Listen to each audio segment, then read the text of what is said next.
Hello दोस्तों। कैसे हैं सभी लोग। चलिए, आज बात करेंगे एसएससी का जो नई वैकेंसीज आई है, एसएससी एमटीएस 2022।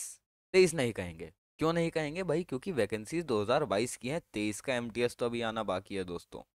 तो इसी के साथ चलिए शुरू करते हैं इस वीडियो को, और आज देंगे हम आपको बहुत ही इंटरेस्टिंग इन्फॉर्मेशंस।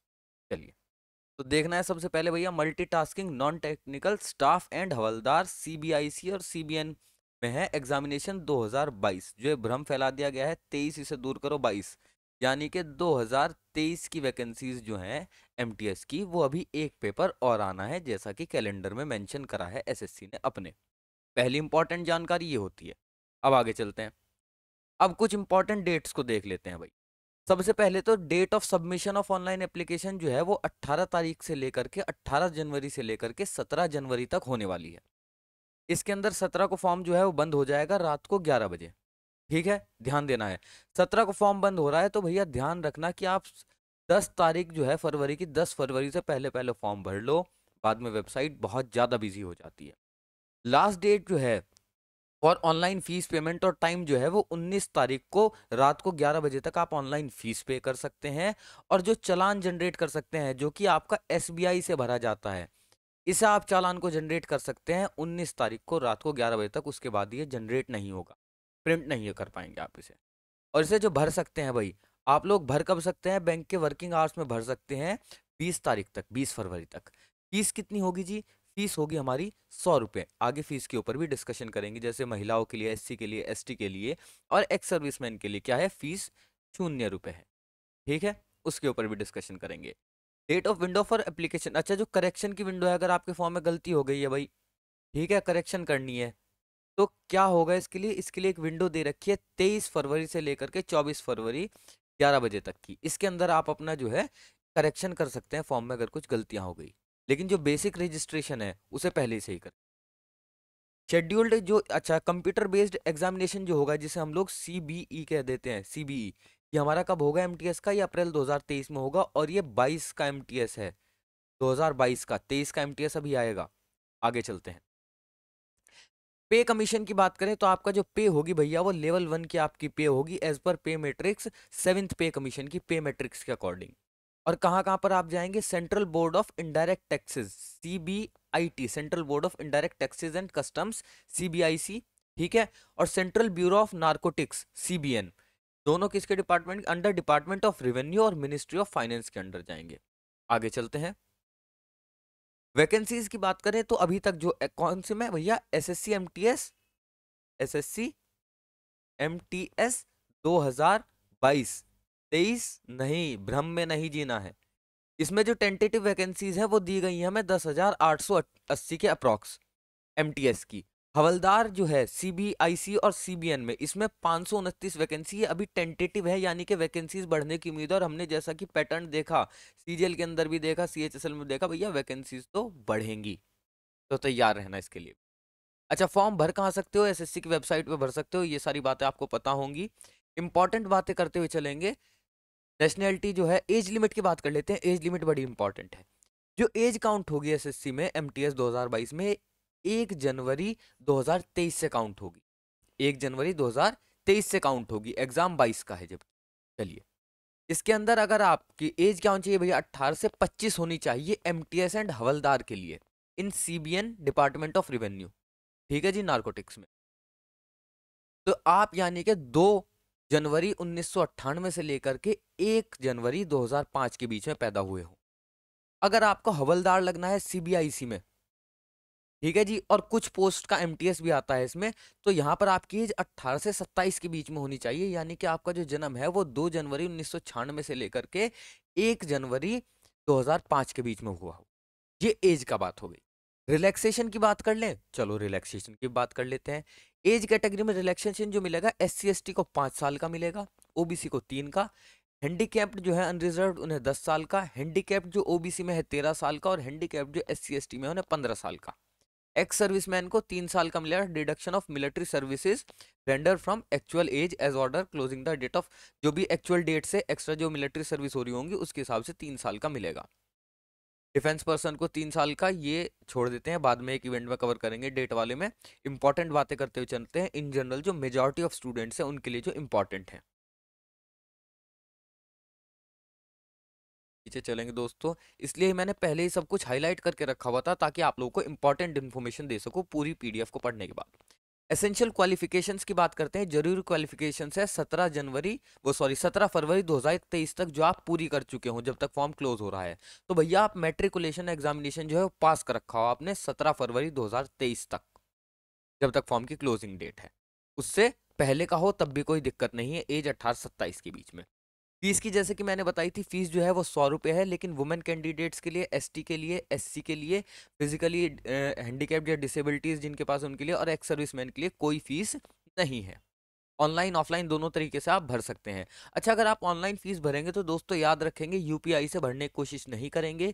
यूपीआई से कई बार फीस भरने पे क्या होता है कि आपकी जो पेमेंट है वो फंस जाती है, स्ट्रक हो जाती है, जिसके बाद एसएससी जो एसबीआई के थ्रू पेमेंट कराता है हमारा, यहाँ पर एसबीआई में क्या कहता है कि भैया आप अपना नेक्स्ट पेमेंट 48 आवर्स के बाद ही कर सकते हैं। अगर आपके पास डेट बची हुई है, टाइम बचा हुआ है, तो बिल्कुल ऑनलाइन यूपीआई से करके ट्राई मार लो।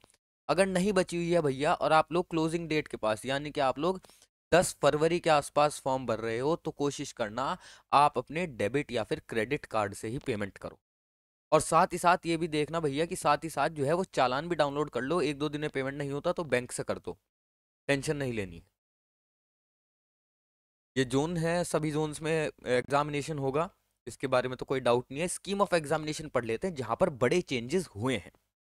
तो इन बड़े चेंजेस की बात करें तो भैया एक तो नॉर्मल सी बात है कि हमारा जो है कंप्यूटर बेस्ड एग्जामिनेशन होगा। इसी के साथ साथ पीईटी फिजिकल एफिशिएंसी टेस्ट और physical standard test only for post of havildar होगा। यहाँ पर जो हमारा कंप्यूटर बेस्ड एग्जामिनेशन है, सीबीई कंप्यूटर बेस्ड एग्जामिनेशन जो है हमारा, ये दो सेक्शंस में कराया जाएगा, सेक्शन 1 और सेक्शन 2 के अंदर कराया जाएगा। और ये दोनों ही सेक्शंस हैं ये हमें 13 रीजनल लैंग्वेजेस में दिए जाएंगे, हिंदी और इंग्लिश के साथ साथ। कौन कौन सी लैंग्वेज है? असमी में दिया जाएगा, बंगाली में दिया जाएगा, गुजराती, कन्नड़ा, कोंकणी, मलयालम, मणिपुरी, मराठी, उड़िया, पंजाबी, तमिल, तेलुगु एंड उर्दू। ये अदर वो हैं जिनके अंदर हमें प्रोवाइड कराया जाएगा हमारा एग्जामिनेशन, अदर लैंग्वेजेस। चलिए आगे चलते हैं। अब आ जाते हैं सेक्शन 1 और सेक्शन 2 के ऊपर, जो कि मैंने बताया था क्या भैया कि दो सेक्शंस होंगे। तो दोनों सेक्शंस का देखिए, दोनों सेक्शंस के अंदर आपको 45 और 45 मिनट्स का टाइम दिया जाएगा। सेक्शन 1 की अगर बात करेंगे, किसकी बात करेंगे? सेक्शन 1 की। दो पेपर होंगे इसके अंदर।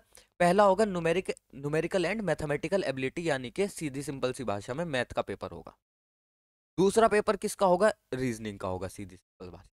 लेकिन मुद्दे की बात यह है कि इन दोनों के ही नंबर आपके सिर्फ क्वालिफाइंग होंगे, मेरिट इनके ऊपर नहीं बनेगी। मेरिट किसके ऊपर बनेगी? के ऊपर बनेगी। लेकिन इसे क्वालिफाई करना जरूरी है, नहीं किया तो बर्बाद, कुछ फायदा नहीं। अच्छा, इसके अंदर 20 क्वेश्चन आएंगे, एक क्वेश्चन 3 नंबर का होगा, तो टोटल हो गए 60 नंबर। सेम 20 क्वेश्चन रीजनिंग के, 60 नंबर। ठीक है, आगे चलते हैं।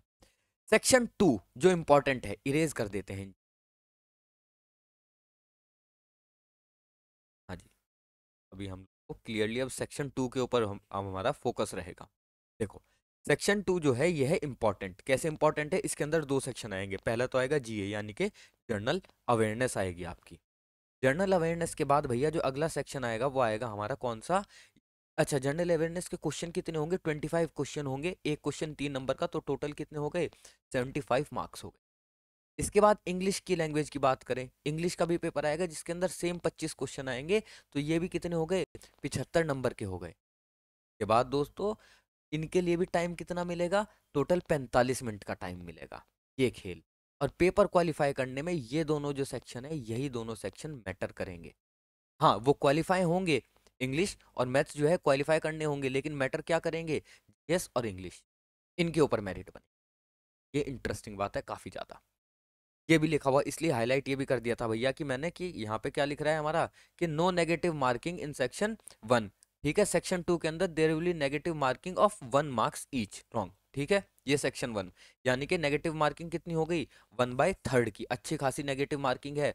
और इंग्लिश प्लस जीएस या जीए कह लो, ये दोनों ही सब्जेक्ट ऐसे दे दिया एग्जामिनर ने जिसमें बच्चा नेगेटिव करेगा ही करेगा। मैथ्स रीजनिंग में तो तुम श्योर हो जाते हो, इंग्लिश और जीएस में कैसे होगे? तो पेपर बड़ा ध्यान से देना। और इसके बाद क्योंकि जालिम ने ये भी लिख रखा है, देख यहाँ पर एग्जामिनर ने ये भी लिख रखा है भैया कि आप लोग जो हैं, हाँ जी क्या लिख रखा है, इसलिए आंसर जो है वो mind while answering the questions, keep this in mind while answering the question, ध्यान रखना, ठीक है। नॉर्मलाइजेशन जो होगा एसएससी के पुराने पैटर्न पर होगा, जो कि 2018-19 का नोटिस है, उसी की डेट के ऊपर, मतलब इसी पैटर्न पर नॉर्मलाइजेशन होगा। आंसर की आने के बाद एक क्वेश्चन के 100 रुपए आपको देने होंगे अगर आपको उस क्वेश्चन में कोई डाउट लगता है आंसर की में, आपको लगता है मेरा क्वेश्चन में आंसर सही था, एग्जामिनर ने गलत यहाँ पर दिया है। सिलेबस की बात कर लें, चलो सिलेबस की बात भी कर लेते हैं। 3 सेक्शन है, maths, GS, reasoning, English. Maths और रीजनिंग एक जगह है, तो पहले मैथ्स और रीजनिंग की बात कर लेते हैं। Numeric ability include questions on problems relating to integers and whole numbers, यानी कि एक टॉपिक हो गया हमारा इंटीजर्स, अगला हो गया whole number, LCM, HCF, decimals, fraction, relationship between numbers and fundamental arithmetic operations. BODMAS हो गया, जैसे परसेंटेज हो गया, ratio, proportion, work, time, direct and inverse proportion, average, simple interest, profit loss, discount, area पर perimeter of basic geometrical figures, यानी कि triangle, square वगैरह इनका, distance and time, line and angles, interpretation of simple graphs and data, equal, square and square roots etcetera. Normal वही pattern है जो हर paper का होता है, लेकिन जो नए बच्चे हैं उनके लिए भी तो जानना जरूरी है। अगला देखते हैं रीजनिंग के अंदर, यहाँ पर जो क्वेश्चंस पूछे जाएंगे भैया वो हमसे जनरल लर्निंग एबिलिटी के ऊपर पूछे जाएंगे, based on alpha numeric series, जो सीरीज होती है, कोडिंग डिकोडिंग होती है, एनालॉगी, डायरेक्शंस के क्वेश्चन होंगे, सिमिलैरिटीज एंड डिफरेंसेस के क्वेश्चन होंगे, choosing the odd one out जैसे, जंबल क्वेश्चन होंगे, जंबलिंग के क्वेश्चंस होंगे, प्रॉब्लम सॉल्विंग होगी, एनालिसिस होगा नंबर्स का, नॉन वर्बल रीजनिंग होगी हमारी, डायग्राम्स होंगे, जैसे ऑन डायग्राम्स बेस्ड होगी, जैसे वाटर इमेज बतानी है, मिरर इमेज बतानी है, इनवर्स क्या होगा, नेक्स्ट फिगर क्या होगी, एज कैलकुलेशन होगा, कैलेंडर एंड क्लॉक होगा। जनरल अवेयरनेस के अंदर बात करें तो भैया board covers the test will be on social studies, history, geography, art, culture, civics, economics, general science, environment studies up to 10th standard, plus current affair, ठीक है, ध्यान रखना current affair most important. English language के अंदर भैया जो candidate से पूछा जाएगा वो बेसिक इंग्लिश की लैंग्वेज की अंडरस्टैंडिंग पूछी जाएगी, जिसके अंदर हमारी वोकेबलरी आएगी, ग्रामर आएगी, सेंटेंस का स्ट्रक्चर, सिनोनियम्स, एंटोनियम्स, करेक्ट यूसेज किस चीज़ का क्या होता है, सिनोनियम एंटोनियम का, चाहे वन वर्ड सब्स्टिट्यूशन का टेस्ट, कॉम्प्रीहेंशन, पैराग्राफ दे दिया जाएगा जिसमें कॉम्प्रीहेंशन टेस्ट करने के लिए सिंपली, ठीक है भैया। अब यहाँ पर अगली इंपॉर्टेंट चीज़ आती है, जो हमारा पीईटी होगा उसका क्या स्ट्रक्चर। पीईटी के अंदर भैया मेल के लिए 1600 मीटर की जो है वो रेस होगी, बेसिकली 15 मिनट के अंदर, या रेस कह लो या वॉकिंग कह लो, वॉकिंग ही होती है बेसिकली इतने टाइम में, रेस तो जो होती है वो 5.5 मिनट, 6 मिनट, 6.5 मिनट में होती है, वॉकिंग है। फीमेल्स के लिए 1 किलोमीटर की 20 मिनट के अंदर है। अगर कोई फीमेल जो है वो 12 वीक से ज़्यादा की प्रेग्नेंट मिलती है तो उसका जो एप्लीकेशन है वो होल्ड कर दी जाएगी, और डिलीवरी के 6 हफ्ते बाद एक दोबारा टेस्ट कंडक्ट कराया जाएगा 6 वीक्स बाद, जिसमें उसके जो प्रैक्टिशनर होगा, मेडिकल प्रैक्टिशनर, उससे सर्टिफिकेट लेके देन उसके बाद उसे जॉब दी जाएगी, अगर वो पीईटी और लिस्ट दोनों क्वालिफाई करती है। आप कहोगे सर तब तक तो वैकेंसीज फुल हो जाएंगी, नहीं, जो ऐसी प्रेग्नेंट वुमेन कैंडिडेट्स होंगी उनकी वैकेंसीज को क्या रखा जाएगा, होल्ड पर रखा जाएगा, और जब वो एलिजिबल होंगी तब इनका टेस्ट कराया जाएगा, वरना इन्हें नेक्स्ट भर्ती में फिल। आगे देखें, फिजिकल स्टैंडर्ड टेस्ट पीएसटी जो है भैया, इसके अंदर हाइट की अगर बात करें मेल्स की तो 157.5 सेंटीमीटर, यानी कि 157.5 सेंटीमीटर के अप्रॉक्स की हाइट चाहिए भैया आपको, ठीक है। रिलैक्सेशन जो है वो 5 सेंटीमीटर का रिलैक्सेशन है in the case of Garhwali, Assamese, Gorkha and members of scheduled tribes, सबको नहीं। चेस्ट 81 सेंटीमीटर होनी चाहिए, फुली एक्सपेंड होने के बाद मिनिमम एक्सपेंशन 5 सेंटीमीटर का होना चाहिए। फीमेल्स में बात करें तो भैया हाइट 152 सेंटीमीटर, रिलैक्सेशन जो है वो 2.5 सेंटीमीटर का है, असमीज, गढ़वाली, गोरखा और शेड्यूल ट्राइब्स के लिए। 48 किलोग्राम वेट होना चाहिए, रिलैक्सेबल है 2 kilogram in case of Garhwali, Assamese, Gorkha and schedule tribes. तो ये जो हो जाती है हमारी यहाँ तक की मोटी मोटी इन्फॉर्मेशन जो है वो कवर हो जाती हैं दोस्तों एसएससी एमटीएस 2022 के लिए, 23 नहीं कहेंगे हम लोग, ठीक है। इसी के साथ वीडियो खत्म करते हैं, जय हिंद।